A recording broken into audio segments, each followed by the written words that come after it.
buying that next rental. Michael Martinez 3723 says, can we have a conversation topic about investors getting unstuck? How do I continue the momentum building up and buying a rental? Thank you so much for being a great and awesome mentor. Yeah, I think when you get to a fork in the road, you can either choose what Dion did or what I did, just simply saying, and many others, right? I'm just using those because they're pretty consistent examples.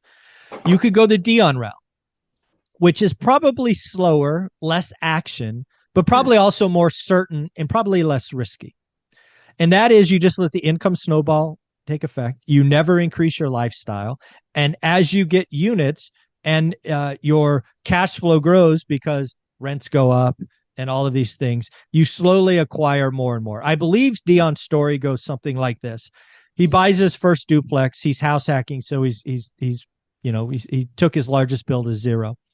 And then 2 years later, he bought the next one. And then 18 months, he bought another one. And then a year later, he bought another one. And right, the snowball, hence the name income snowball, slowly builds momentum. But damn, it's slow. That's one option. It's a great option. It's probably an option most people should take, but it's slower than everybody wants. Right. Then there's my avenue, where you get into the game, you get 2 or 3 done, time goes by, you have some equity, you go get it. That's an option. The other thing that I did, and I've said, but I haven't said in a while, is I had a 401k at my employer. I borrowed from that thing every freaking year. At my employer, you could borrow to 50% or up to 50 grand, whatever was less, I guess. And I did every year for almost a decade. And I paid it off every year, right? That's just, you pick a payment plan. I chose 12 months and paid it out of my paycheck. Again, cheapest money I could get, back to your HELOC conversation. So there are avenues. Something I did in the beginning also is I had cars that were paid free and clear, right? During 2010, when everything's on sale and everybody was scared, I went and got loans on my cars. So oftentimes when people feel stuck and you want to do the recycle capital route, there are places you can go get money, but be careful. It is riskier. For some people, the right answer is Dion's. I mean, how many people would love to have, I don't know what it is, 10, 12 grand in cash flow a month on 16 units? It takes time. It took 10, 11 years, but you can get there. Being consistent for a decade is going to allow Dion to have a life that we can all dream of for 40, 50, 60, 70 years. Right. It's there for you if you want it. So, yeah. When I read that question, and I'm thinking, when did I feel the most stuck when it came to real estate? And there was 2 times that jumped out at me. The first time was when I very first learned about real estate, and I realized I have to do the work. I have to learn the market.